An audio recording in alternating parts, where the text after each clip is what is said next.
بسم اللہ الرحمن الرحیم۔ حضرت یوسف علیہ السلام اور ان کے بھائیوں کا واقعہ قرآن کریم کی روشنی میں ہم آپ کے سامنے بیان کر رہے ہیں، جس کے 3 حصے آپ کے سامنے بیان ہو چکے ہیں۔ آج ہم اس کا چوتھا حصہ بیان کریں گے۔ گزشتہ ویڈیو کے اندر ہم نے یہ بتایا تھا کہ کس طرح مصر میں قحط پڑا اور گرد و نواح سے لوگ غلہ لینے کے لیے حضرت یوسف علیہ السلام کے پاس مصر میں آنے لگے۔ چنانچہ اسی دوران حضرت یوسف علیہ السلام کے وہ 10 بھائی جنہوں نے بچپن میں انہیں کنویں میں ڈالا تھا وہ بھی آپ کے پاس پہنچے۔ حضرت یوسف علیہ السلام نے ان کو پہچان لیا، لیکن وہ ان کو نہ پہچان پائے۔ پھر یوسف علیہ السلام نے ان کو غلہ بھی دیا اور ان کا مال و متاع بھی واپس کر دیا، اور ساتھ یہ بھی کہا کہ واپسی پر اپنے چھوٹے بھائی کو اگلی دفعہ لے کر آنا، وگرنہ تم کو غلہ نہیں دیا جائے گا۔ وہ حضرت یعقوب سے اجازت لے کر کسی طرح بنیامین کو لے کر آئے، اور حضرت یوسف علیہ السلام اپنے بھائی بنیامین سے مل کر بہت خوش ہوئے اور ایک ہیلے کے ساتھ ان کو اپنے پاس روک لیا۔ اب اس کے بعد کے واقعات ہم آپ کے سامنے بیان کرتے ہیں۔ چنانچہ حضرت یوسف علیہ السلام کے بھائی جو پہلے ہی حضرت یعقوب علیہ السلام کے سامنے یوسف علیہ السلام کے معاملے میں اعتماد کھو چکے تھے، اب بنیامین جب مصر کے اندر روک لیے گئے تو اب وہ شرمندگی کے مارے اپنے باپ یعنی حضرت یعقوب کے سامنے بھی حاضر نہ ہو سکتے تھے۔ چنانچہ کسی طرح وہ اپنے باپ حضرت یعقوب کے پاس پہنچے اور کہنے لگے کہ وَاسْأَلِ الْقَرْيَةَ الَّتِي كُنَّا فِيهَا وَالْعِيرَ الَّتِي أَقْبَلْنَا فِيهَا وَإِنَّا لَصَادِقُونَ۔ کیا آپ اس بستی کے لوگوں سے پوچھ سکتے ہیں جس میں ہم تھے، اور ان قافلہ والوں سے بھی پوچھ سکتے ہیں جو کہ ساتھ آئے تھے، یقیناً ہم بالکل سچ کہتے ہیں۔ یعنی آپ کے بیٹے بنیامین نے چوری کی جس کی پاداش میں وہ وہاں پر روک لیا گیا، اور اس دفعہ ہم جھوٹ نہیں بول رہے، اور اپنی بات کے ثبوت کے طور پر انہوں نے قافلے والوں سے گواہی لینے کی بات کی۔ حضرت یعقوب علیہ السلام ان کی باتوں پر کب یقین کرنے والے تھے؟ آخر یہ وہی تھے جنہوں نے حضرت یوسف کو آپ سے لے کر کنویں میں ڈالا اور ایک بکری ذبح کر کے اس کے خون سے حضرت یوسف کا کرتا رنگین کر کے والد کے سامنے پیش کیا، اور کہ حضرت یوسف علیہ السلام کو بھیڑیا کھا گیا۔ چنانچہ حضرت یعقوب علیہ السلام نے جب یہ بات سنی تو قرآن کریم نے ان کے الفاظ کو کچھ یوں بیان کیا، قال بل سولت لکم انفسکم امرا فصبر جمیل عسى الله أن يأتيني بهم جميعا إنه هو العليم الحكيم وتولى عنهم وقال يا أسفا على يوسف وابيضت عيناه من الحزن فهو كظيم۔ والد نے کہا بلکہ تم اپنے دل میں ایک بات بنا لیتے ہو، پس میں صبر کروں گا۔ امید ہے کہ اللہ ان سب کو میرے پاس لائے گا، بے شک وہی جاننے والا حکمت والا ہے۔ اور اس نے ان سے رخ پھیر لیا اور کہا کہ ہائے یوسف، اور غم سے ان کی آنکھیں سفید پڑ گئیں اور وہ غم کو دبائے ہوئے تھے۔ جب والد کی یہ حالت دیکھی تو وہ تسلی دینے لگے اور ڈر گئے اور کہنے لگے قالوا تاللہ تفتأ تذکر یوسف حتی تکون حرضا او تکون من الحالکین۔ انہوں نے کہا کہ اللہ کی قسم آپ تو یوسف ہی کو یاد کرتے رہو گے یہاں تک کہ گھل جاؤ گے یا ہلاک ہو جاؤ گے۔ حضرت یعقوب علیہ السلام نے جواب دیا انما اشکو بثی وحزنی الی اللہ وَعْلَمُوا مِنَ اللَّهِ مَا لَا تَعْلَمُونَ۔ انہوں نے کہا کہ میں اپنی پریشانی اور اپنا غم کا شکوہ صرف اللہ ہی سے کرتا ہوں، اور میں اللہ ہی کی طرف سے وہ باتیں جانتا ہوں جو تم نہیں جانتے۔ حضرت یعقوب علیہ السلام نے اپنے پوتے قارث بن یہودا کو بلایا، پھر ایک خط عزیز مصر کے نام لکھوایا جس کا مضمون یہ ہے کہ عزیز، معلوم فرمائیں کہ پروردگار عالم نے انبیاؤں پر کیا کیا مصیبتیں نازل فرمائیں اور آزمائشیں کی گئی ہیں۔ میرے دادا حضرت ابراہیم کے ہاتھ پاؤں باندھ کر آگ میں پھینکا گیا، آپ نے صبر کیا۔ اللہ رب العزت نے آپ علیہ السلام پر آگ کو گلزار کر دیا، اور میرے چچا حضرت اسماعیل کے گلے پر چھری رکھی گئی، اور میں ایک فرزند یعنی بیٹا رکھتا تھا، وہ میری قوت قلب اور آنکھوں کا سکون تھا۔ اس کے بھائی اس کو جنگل کی طرف لے گئے، پھر اس کا پیراہن یعنی اس کی قمیض خون آلود لا کر مجھے دکھا گئے کہ اس کو بھیڑیے نے کھا لیا۔ اور ایک دوسرا بیٹا جو اس گمشدہ کا حقیقی بھائی تھا، جس کے دیدار سے دل کو تسلی ہوتی تھی، اس کے بھائیوں نے بیان کیا ہے کہ اس نے چوری کی ہے، اور چوری کے الزام میں اس کو عزیز مصر نے بند کر لیا ہے۔ یہ بات ہر کوئی جانتا ہے کہ اہل بیت نبوت کی چوری سے نسبت ہی نہیں۔ اب آپ سے امید ہے کہ اس محبوس بیٹے کو مایوس باپ کے پاس بھیج دیں، اور اس محنت رسیدہ کو اندیشے سے چھڑا دیں کہ سب سعادت ابدی آپ کو مل جائے، اور اوقات اجابت میں دعائے خیر سے آپ کا مددگار ہوں گا، ورنہ ایسے بد دعا ملے گی کہ جس کا اثر 7 پشتوں تک رہے گا۔ قارث یہ خط لے کر گیا مصر پہنچ کر موقع پا کر حضرت یوسف کو یہ خط دے دیا۔ حضرت یوسف علیہ السلام نے اس کو پڑھ کر چند آنسو اپنی آنکھوں سے برسائے۔ حضرت یوسف نے خط کا جواب تحریر فرمایا کہ اپنے بزرگوار والد کی طرف۔ چنانچہ حضرت یوسف علیہ السلام نے تحریر فرمایا کہ آپ جناب کا غم سے بھرا ہوا خط ملا، چنانچہ آپ کی اولاد کی جدائی کے غم سے میں واقف ہوا۔ اب علاج عظیم اس درد عظیم کا سوائے صبر کے نہیں، صبر فرمائیں جیسا کہ حضرت ابراہیم اور اسماعیل علیہ السلام نے صبر کیا تو اپنے مطلب کو پہنچے۔ السلام علیکم ورحمۃ اللہ وبرکاتہ۔ خط سے فارغ ہو کر قاصد کو بہت سا انعام و اکرام عطا فرما کر روانہ کر دیے۔ جب قاصد کنان پہنچا تو حضرت یعقوب نے فرمایا یا بنی اذهبوا فتحسسوا من یوسف واخیہ ولا تیأسوا من روح اللہ انہ لا ییأس من روح اللہ الا القوم الکافرون۔ اے میرے بیٹو جاؤ یوسف اور اس کے بھائی کی تلاش کرو اور اللہ کی رحمت سے نا امید نہ ہو، بے شک اللہ کی رحمت سے صرف منکر ہی نا امید ہوتے ہیں۔ تجسس برائی کی جستجو کے لیے اور تحسس بھلائی کی جستجو کے لیے بولا جاتا ہے۔ آپ علیہ السلام نے بیٹوں سے فرمایا کہ اللہ پر بھروسہ رکھتے ہوئے دونوں بھائیوں کو تلاش کرو، اللہ کی رحمت سے صرف کافر ہی مایوس ہوتا ہے۔ والد کی نصیحت سن کر تمام بھائی مصر روانہ ہوئے اور عزیز مصر کے سامنے اپنی خستہ حالت ظاہر کی اور کہا کہ قحط سالی نے ہمارے خاندان کو پریشان کر رکھا ہے، اب ہمارے پاس کچھ نہیں رہا کہ ہم غلہ خریدیں، اور جو ردی اور کھوٹی چیزیں جو کہیں بھی نہیں لگتی تھیں وہ لے کر حاضر ہوئے ہیں، اور کہا کہ ہم کو پورا پورا دے دیجئے اور کچھ اپنے پاس سے صدقہ بھی کر دیجئے۔ چنانچہ اللہ پاک فرماتے ہیں فَلَمَّا دَخَلُوا عَلَيْهِ قَالُوا يَا أَيُّهَا الْعَزِيزُ مَسَّنَا وَأَهْلَنَا الضُّرُّ وَجِئْنَا بِبِضَاعَةٍ مُزْجَاةٍ فَأَوْفِ لَنَا الْكَيْلَ وَتَصَدَّقْ عَلَيْنَا إِنَّ اللَّهَ يَجْزِي الْمُتَصَدِّقِينَ۔ پھر جب وہ یوسف کے پاس پہنچے تو انہوں نے کہا کہ اے عزیز، ہم کو اور ہمارے گھر والوں کو بڑی تکلیف پہنچ رہی ہے اور ہم تھوڑی پونجی لے کر آئے ہیں، تو آپ ہم کو پورا غلہ دے دیجئے اور ہم کو صدقہ بھی دے دیجئے، بے شک اللہ صدقہ کرنے والوں کو اس کا بدلہ عطا کرتا ہے۔ حضرت یوسف علیہ السلام نے جب بھائیوں سے عاجزی کی باتیں سنی تو برداشت نہ کر سکے، اپنے آپ کو چھپائیں، اور ساتھ ہی اللہ کا حکم بھی ہو چکا تو حضرت یوسف علیہ السلام نے ان کے کرتوتوں سے پردہ اٹھانا چاہا اور اس طرح مخاطب ہوئے قال هل علمتم ما فعلتم بیوسف واخیہ اذ انتم جاہلون۔ انہوں نے کہا کیا تم کو خبر ہے کہ تم نے یوسف اور اس کے بھائی کے ساتھ کیا کیا جبکہ تم کو سمجھ نہ تھی؟ چنانچہ اس وقت یوسف علیہ السلام نے اپنے سر سے تاج اتارا اور فرمایا کہ تم نے اپنے بھائی یوسف کے ساتھ اور اس کے بھائی کے ساتھ کیا کیا کیا؟ وہ بری جہالت کا کرشمہ تھا۔ پہلی 2 دفعہ کی ملاقات میں بھی بعض بھائی محسوس کر چکے تھے، اب جب انہوں نے تاج اترنے کے بعد پیشانی پر نشانیاں دیکھی تو انہیں یقین ہو گیا کہ آپ ہی یوسف ہیں۔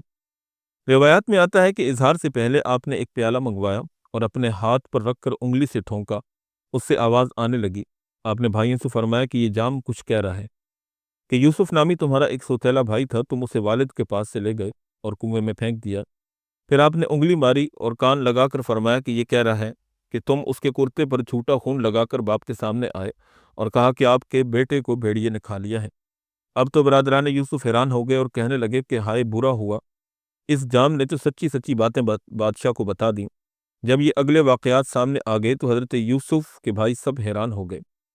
جب حضرت یوسف علیہ السلام کو مالک نے سوداگر کے پاس فروخت کیا تھا تو اس وقت بھائیوں نے ایک بے نامہ یعنی بیچنے کی ایک دستاویز عبرانی زبان میں مالک کو لکھ کر دی تھی۔ وہ خط حضرت یوسف علیہ السلام کے پاس محفوظ رکھا تھا۔ وہ خط نکال کر ان کو دے دیا کہ یہ خط عبرانی زبان میں ہے، اس کو ذرا پڑھو۔ جب بھائیوں نے اس خط کو دیکھا تو حیران ہو گئے کہ یہ خط عزیز مصر کے پاس کیسے آ گیا۔ پھر اور زیادہ پریشانی اور شرمندگی ہوئی، اور ساتھ ہی حضرت یوسف کو اپنے والدین اور اہل و عیال کی پریشانی سے عاجزانہ اور درد مندانہ درخواست اور نیاز مندانہ طلب اور مجبور کن حالات بیان کیے تو حضرت یوسف علیہ السلام کا دل بھر آیا اور ضبط نہ کر سکے کہ اپنے آپ کو چھپائیں۔ آخر فرمانے لگے کیوں جی، تم نے یوسف اور اس کے بھائی کے ساتھ کیا سلوک کیا تھا جب تم جاہل تھے، اب حیران پریشان شاہی دربار میں کھڑے ہیں، عزیز مصر سے باتیں ہو رہی ہیں، کیونکہ حضرت یوسف کا طرز و انداز کچھ دوسری طرح کا نظر آتا ہے، اور سمجھ گئے کہ کہیں یہ یوسف ہی نہ ہو، اسی لیے کہنے لگے کہ کیا آپ واقعی یوسف ہی ہیں؟ جواب میں فرمایا کہ میں یوسف ہوں اور یہ میرا بھائی ہے۔ اب بھائیوں کے پاس سوائے ندامت اور شرمساری کے کچھ نہ رہا، حضرت یوسف کے ساتھ تمام بدسلوکی کا نقشہ ان کی آنکھوں کے سامنے پھرنے لگا۔ کنویں میں پھینکنا اور جو جو ظلم و ستم کیے تھے سب یاد آئے۔ پھر اپنا شک دور کرنے کے لیے پوچھا کہ کہیں آپ یوسف تو نہیں؟ ارشاد باری تعالیٰ ہے، انہوں نے یوں کہا، قالوا اِنَّكَ لَأَنْتَ يُوسُفُ قال انا یوسف وهذا اخی قد من اللہ علینا انہ من یتقی ویصبر فإن اللہ لا یضیع اجر المحسنین۔ انہوں نے کہا، کیا سچ مچ تم ہی یوسف ہو؟ انہوں نے کہا کہ ہاں میں یوسف ہوں اور یہ میرا بھائی ہے۔ اللہ نے ہم پر فضل فرمایا کہ وہ شخص ڈرتا ہے اور صبر کرتا ہے تو اللہ نیک کام کرنے والوں کا اجر ضائع نہیں کرتا۔ اب تو نہایت شرمندہ ہوئے اور اپنے گناہ پر تہ دل سے نادم ہوئے۔ آپ علیہ السلام کی فضیلت اور بزرگی کا اقرار کیا کہ واقعی صورت اور سیرت دونوں کے اعتبار سے آپ ہم پر فوقیت رکھتے ہیں، اور مال و متاع اور نبوت کے اعتبار سے بھی آپ کا مقام ہم سے بلند ہے۔ دائرۃ المعارف میں ہے کہ تعارف کے بعد حضرت یوسف علیہ السلام اس موقع پر اپنے بھائیوں سے گلے لگ کر خوب روئے، اور بھائیوں نے شرمندگی سے سر نیچا کر لیا اور اپنی خطا کا اقرار کیا۔ حضرت یوسف نے ان کو معاف کر دیا۔ اللہ تعالیٰ نے اس مکالمہ کو اس طرح سے پیش کیا، قالوا تاللہ لقد آثرک اللہ علینا وان کننا لخاطئین۔ بھائیوں نے کہا کہ اللہ کی قسم، اللہ نے آپ کو ہم پر فضیلت دی، بے شک ہم غلطی پر تھے۔ حضرت یوسف علیہ السلام نے جواب میں فرمایا کہ آج کے بعد یہ خطا کبھی یاد نہ کروں گا، نہ کوئی ڈانٹ ڈپٹ کرنا چاہتا ہوں، نہ الزام لگاتا ہوں، نہ تم پر خفگی کا اظہار کرتا ہوں، اللہ تعالیٰ سے بھی تمہاری معافی کی دعا کرتا ہوں۔ چنانچہ یوسف علیہ السلام نے یوں فرمایا، قال لا تثریب علیکم اليوم یغفر اللہ لکم وہو ارحم الراحمین۔ یوسف نے کہا، آج تم پر کوئی الزام نہیں، اللہ تم کو معاف کرے اور سب مہربانوں سے زیادہ مہربان ہے۔ حضرت یوسف اور بھائیوں کی جو مسرت اس وقت حاصل ہوئی ہوگی اس کا کیا ٹھکانہ ہوگا۔ اب حضرت یوسف نے گھر کے حالات معلوم کیے۔